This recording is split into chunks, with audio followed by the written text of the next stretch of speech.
Друзья, всем привет! Сегодня я вам расскажу очень интересную историю о том, что такое книжный клуб, как я в него вступила, какие книжные клубы в принципе у нас есть и что мне вообще дало членство в этом клубе. А также я расскажу книгу, которую мы в этом клубе обсуждали. Это «Искусство слышать стук сердца». И вы поймете, почему именно состоя в книжном клубе, вы можете понять каждую книгу совершенно иначе и запомнить ее на века.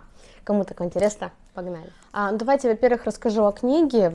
Книга о том, как любить. Очень многие называют ее лучшей книгой о любви, и что именно эту книгу нужно читать, если вы хотите познать великое чувство любви. Любовь здесь очень необычная. Она в какой-то степени сказочная, в какой-то степени нереалистичная, но она очень высокоодухотворенная и возвышенная. То есть мы обсуждали с ребятами эту книгу, и в целом, наверное, такой любви в жизни, она, возможно, и бывает, но, нам, обывателям, простым людям, реалистам, очень сложно понять такие высокие возвышенные вибрации, но они имеют место быть, и именно они приближают нас к какому-то духовному, наверное, развитию. А мы с вами видим начало истории, когда мужчина, хороший семьянин, очень успешный бизнесмен, отец, муж, внезапно пропадает, проходит какое-то время, его все ищут, дети уже отчаялись его в принципе найти. Жена особо его и не ищет. Одна из дочерей, Джулия, находит письмо, которое переворачивает все ее представление об отце и отправляет в горячую и жаркую страну Бирма. Также она находит письма, которые адресованы некой женщине в этой далекой стране, и которые писал отец на протяжении многих лет, и она понимает, что здесь что-то не так, она отправляется путешествие, которое изменит ее жизнь и представление об ее отце. Когда она туда приезжает, она встречает одного, старца, который рассказывает ей историю, которую она вообще не ожидала услышать.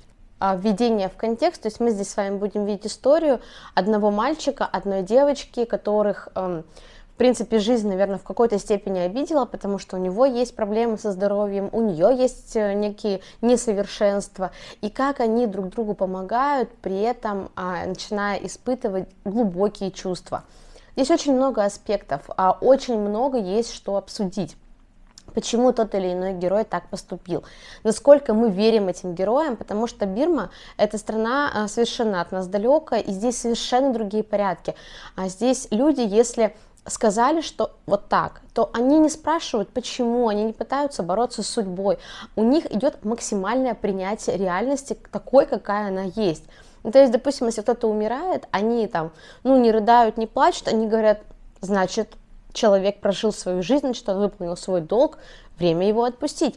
Если, допустим, родители отправляют куда-то их учиться, то они не спрашивают, почему или хочу я этого, не хочу. Они просто говорят, хорошо, значит, так нужно. То есть все, что, в принципе, происходит в жизни, они принимают с максимальным просто степенью принятия. Для нас это сложно понять, потому что мы привыкли бороться, у нас постоянно через какую-то борьбу, через трудности, через выбор. У них, по сути, они уходят от какого-то, в принципе, выбора и такие, хорошо, как дает судьба, так я и буду это принимать. То есть вот эти аспекты нам, европейским людям, достаточно сложно понять, потому что у нас другие традиции. Они, если пришли к астрологу, и астролог сказал, этот ребенок будет больной, они от него отказываются, понимаете, это настолько для нас абсурдно, но при этом это другая реальность, это их жизнь.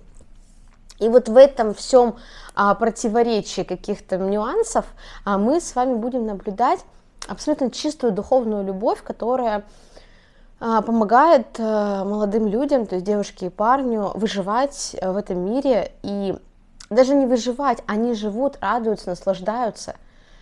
Не каждый человек, абсолютно будучи здоровый и проживая в богатой семье, может себе такое позволить. И здесь очень много философских аспектов, очень много таких, знаете, поднимается вопросов, которые, на подумать. И вот как раз с этой книжкой так получилось, что у меня моя знакомая по инстаграму, тоже книжный блогер, она сказала, Вика, вот у нас будет книжный клуб, я нашла один из книжных клубов, и у нас там будет обсуждение этой книги, пошли сходим.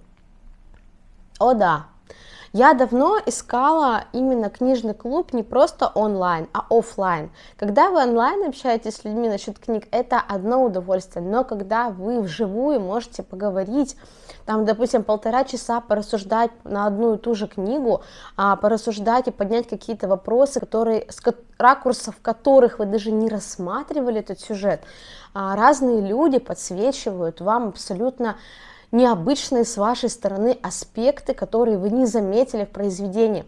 Во-первых, это произведение оседает вам в памяти. А во-вторых, оно настолько ярко запоминается, потому что вы ее, грубо говоря, обмусоливаете со всех сторон. И в-третьих, настолько интересно услышать мнение об одном и том же произведении большого количества людей. И самое, знаете, здесь какая еще была магия? Когда я пришла, вот там не было, никто никому ничего не продавал, никто ничего не пытался пропихнуть. Пришли просто там 15 незнакомых людей поговорить об одной книге. Это какая-то, знаете, такая своеобразная магия, которая... То есть вы ничего не знаете про этих людей, вы не знакомы, вы никогда друг друга не видели, вы не знаете, чем каждый из этих людей живет, вы не знаете, кто он по образованию, какая у него семья, что вообще в жизни у него происходит, но при этом вы можете поговорить на какую-то одну общую для вас тему. Мне кажется, это настолько интересно, это был такой крутяцкий опыт, который я не испытывала уже очень давно.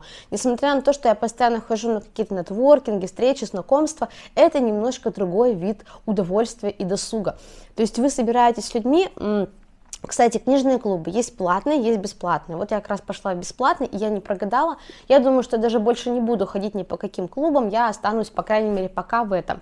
Мы уже выбрали книгу на следующее чтение, я вам, конечно, про нее расскажу. Было очень приятно, попался достаточно хороший, комфортный, интеллигентный контингент людей, то есть девушки были от 25 до 45 примерно, то есть мы все были примерно в одной возрастной категории, у нас был примерно один лексикон, мы понимали друг друга очень хорошо, у нас у всех был примерно один социальный статус, то есть мы как-то очень комфортно подобрались и друг друга понимали, плюс мне очень нравилось, что все люди могут интеллигентно и грамотно высказать свои мысли, это очень и очень было приятно, потому что, знаете, есть такой момент, знаете, есть такое убеждение, если ты много читаешь, значит, ты грамотно и хорошо разговариваешь. Ничего подобного. Я никак не развивала свой язык до тех пор, пока не начала снимать на камеру. Когда вы постоянно снимаете, у вас развивается речь. Но если вы просто читаете, это умственный язык. Он никак не перекладывается на ваш устный, разговорный язык, вот никак. Это то же самое, что вы круто читаете по-английски, а говорить на нем не можете. Абсолютно то же самое, если вы читаете много книг, это вообще не показатель того, что вы можете потом связать слова в какое-то грамотное, связанное предложение. А здесь было очень приятно общаться с людьми грамотными, которые могли выразить свои мысли очень грамотно и культурно. Также было очень интересно посмотреть на разные аспекты книги с точки зрения разных людей. Много моментов, которые я даже не заметила в книге, они подсветили. И после этого, я такая думаю, если бы вот так разбирали каждое произведение на уроках литературы в школе, я бы, наверное, знала все от и до. Но книга, правда, очень интересная, и я очень рада, что я пошла в книжный клуб, потому что единомышленники и вот эти люди, которые... Вот, знаете, я давно так не собиралась с людьми, просто так, с какими-то незнакомыми людьми собраться на 2 часа, просто поболтать. Никогда у меня такого не было опыта, то есть без цели. Здесь не было какой-то прям цели. Здесь была цель – приятное времяпрепровождение. Ну вот сейчас для меня это вау. Я давно не собиралась с людьми, просто приятно провести вечер. Без цели, без конечного какого-то результата, без полезных контактов. Просто провести приятное время. Вау. В общем, я на самом деле очень и очень довольна. Еще мне понравилось, никто никого не перебивал, то есть мы собрались, каждый высказал по очереди свою точку зрения, если кто-то что-то хотел добавить, он добавлял, дождавшись паузы. Это все, правда, было очень приятно. Мнения были кардинально разные, но это было еще интереснее, потому что когда мнение одно, вроде как и обсуждать нечего, когда мнения разные, вы прям включаетесь в какую-то дискуссию, не конфликты, а в дискуссию, и начинаете смотреть на одно и то же под другим углом. Ну, я, правда, в большом восторге, и я думаю, что эта секта из этой секты выходить я не захочу. Как оказалось, у нас много книжных клубов. Есть, как я сказала, платные и бесплатные, плюс они есть в принципе разные. То есть их там, ну как мне даже сказали, минимум штук 10, а может быть и больше. И когда я это услышала, я такая, ничего себе, сколько много всего я упустила. Очень комфортный режим чтения, то есть одна книга в месяц успеют прочитать все. Вообще, мне кажется, здорово. И абсолютно бесплатное членство, чат в телеграм-канале. Ну, я не знаю, мне кажется, очень здорово. Если вы из Тюмени вдруг и захотите в клуб, то я вам могу дать ссылку в телеграм. Вот, так что огромное спасибо за внимание. Книжечку я вам очень советую. А вообще оказалось, что в этой серии 3 части. Я прочитала только первую, во второй части, как оказалось, продолжение, но каждая часть читается как абсолютно отдельное произведение, поэтому можете не париться, можете спокойно читать любую часть в любом порядке. Вот, так что вступайте в книжные клубы, расскажите, вообще вы когда-нибудь слышали про это, и, ну, есть ли у вас в городе ваши книжные клубы, расскажите, читали ли вы эту книгу, и давайте пообсуждаем в комментариях. Большое спасибо за внимание, и всем пока-пока.